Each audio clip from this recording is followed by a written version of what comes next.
Hello everybody, thanks for tuning in to the Friday vlog.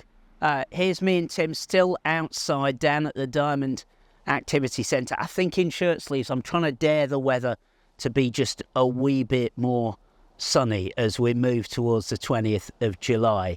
This week's been a busy one, been down at the Wellness Centre celebrating the fact that the Safe Space service that we work alongside now has access to System 1, and whilst you might think that's a little thing, it's taken a number of people, colleagues who I want to thank, over a year to get us to the point where this is now safely in place. And that's really important in terms of patient consent, really important in terms of joining up our services, and also, I guess, a little bit of a template for how we want to work in partnership with third sector organisations.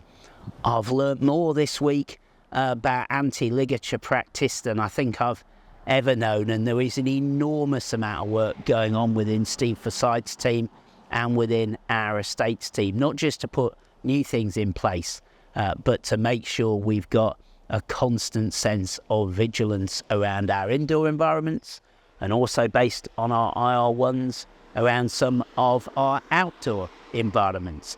One of the strongest things I guess I've taken from lots of briefings and lots of meetings this week is that do whatever we might do to get the very best equipment, do the work we need to do in terms of Oxyvision, none of those things are a substitute for employee vigilance, for staff vigilance, for the care and the compassion and the observatory skills that we bring in our teams into the workplace. And there's just a little concern maybe that sometimes we are stepping back from doing those good things because we've got some of these other things in place. So really important we get the right balance. I was delighted to see that a 3-year-long study and project in terms of restrictive practice within Kingfisher Ward, within our Rotherham Adult Mental Health Care Group, is up for an award. I think if you look at the results of that project, which are profiled on the screen now, you'll see some of the real gains that we'll be looking to try and deploy across our organisation. We have a range of approaches to restrictive practice, don't we? Some of them are effective, some of them less effective, and we've got some indicators that really suggest that there's more that we could do. So it's a learning process, and that's the big theme of the Clinical Leadership Executive next Tuesday when we meet at North Lindsey College in Scunthorpe. We'll be hearing from Jude Graham and colleagues all about the learning half days that start on the 3rd of September.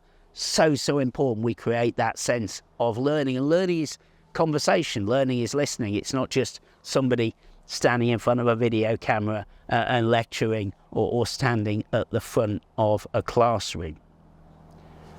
I promised you last week that this week will be all about Learning Disabilities Week, hence the venue for our film.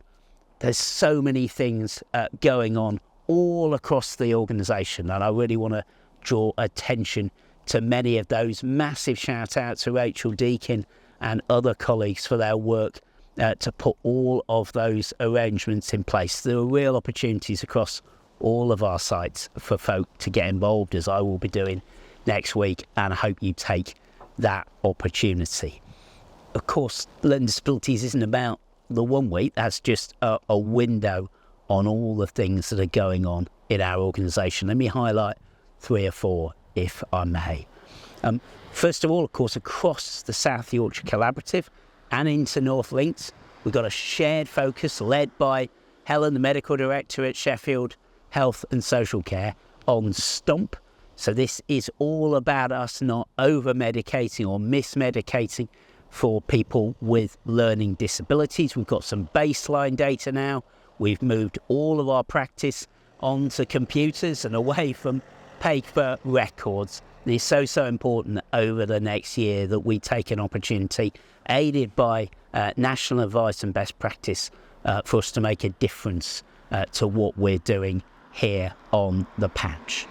So really big change. Another big change is we're trying to accelerate the work that we do on health checks. We've always been pretty strong in this area with our health action teams and others working really hard alongside primary care. But we've set ourselves the challenge of getting to 95% coverage for those health checks. I'm unapologetic about this, as Rebecca Sanderson knows. I think it's absolutely right. Faced with an intervention that we know has the opportunity to tackle the disproportionately early deaths of people with learning disabilities, that we do everything we can, perhaps particularly in the black and minority ethnic community locally, to make sure that not only are we getting health checks done, but we're acting and supporting people to act on the results. Now, that same point applies to SMI health checks, and we're working hard with the third sector to play our part in doing that. Then we're working, Richard Banks, Christina Harrison and myself and others, Rachel, who I've already mentioned, on how we get people access to their own records electronically, particularly people who are in long-term interaction with our services, working with lots of agencies.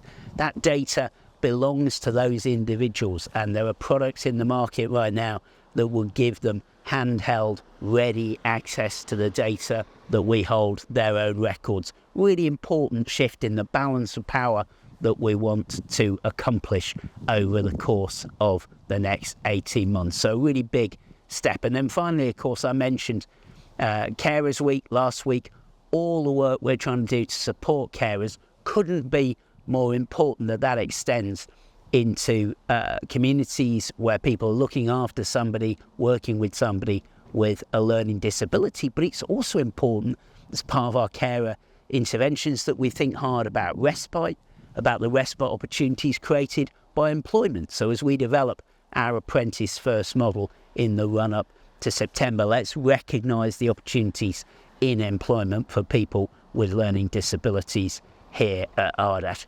There's loads going on. If you've got other ideas, you're seeing other pitfalls, you're seeing other successes, let me know, and I'll do my very, very best to give them profile.